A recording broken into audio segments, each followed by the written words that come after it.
neither map nor compass. Ordnance House, Newtown Mahon, is my starting point as I traipse the street of the mad, the dead and the bad. At the pitch pine gates of Shaw's bloody slaughterhouse, the sweet and sour smell of pig shit wafts over the squeals of terror. The siren beckons, clogged pork butchers, sharpening their knives of steel to carve the finest cuts of ham and bacon for the bone china plates of the well-heeled, while the city's poor devour the entrails of swine under the watchtower of the jail, in front of its needle-pointed railings.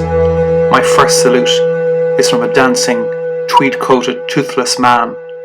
"Well, boss," he says, as he waltzes alone. His name is Raymond Troy, but known to all since the day he was born as Bisto. Caruso arms outstretched, he sways and sings a ballad of his own making. The street was named after the Lord Lieutenant. He visited just once when we had landlords and tenants. The son of a Tory, he became a Whig. This majestic boulevard's famous for the pig. A writer and a dandy by temperament, too honest for politics. They say he was the last of the true romantics.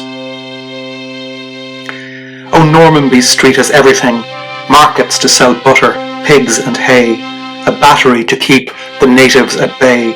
A cobbled yard to drill young men sent out to die for empire and king. It has early houses for the thirsty and loveless, a boot factory for the shoeless, a jail to punish the poor, a tea importer, a headstone maker, a dusty flour mill for the baker, a rope walk for making a noose, a fair green with frisky horses and wild cattle on the loose, a madhouse if you're not right in the head, a spacious graveyard for when you're dead.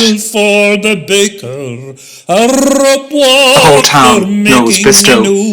He drank a spinster aunt's farm, 40 good acres with frontage near Ballybricken. In the rats from drink, but well enough to be let out each morning from the lunatic asylum. In his surgeon's hands, the singing, waltzing Pierrot clenches a crumpled paper twist to cargo coins of silver and copper when he heads to Mousy Delaney, the blind huckster. Bisto's scribbled list doesn't vary very much. A golden pimple net quart of Lucasade for poor, demented Jackie Stritch. A few loose players for Mad Mary, the Examiner for Father Tom Tracy. A bar of fries for Jimmy Morrissey. Hair clips and rouge for Michael the Lady. When his errands are complete, Bisto will return to Joseph's, where strait-jacketed time is counted by the asylum's four-faced clock. The days of ice-cold baths are long gone, banished like the all-seeing eyes of the governor's panopticon. In these more enlightened days, the tormented are treated with wonder drugs, talk therapy and ECT. I continue my stroll, nodding at a few more familiar faces, broken men and women whose countenance are marked out with the crow's feet of poverty. I pass the gaunt Victorian villas on the left-hand side of the street. Baru House is my next stop, constructed in 1880 AD. A lofty, red-bricked house built for a horse dealer with notions. Just last week, an obituary in the Times of London revealed that his famous writer daughter was sadly deceased. 100 yards up the street, just across from the pike, the fair green wall is beginning to crumble. White, hand-painted words boldly proclaim Kemi for the council. I first heard of Big Jim at my grandmother's funeral. Under a black mantilla, a pillar of the community asked, "What's that fucking communist doing here?"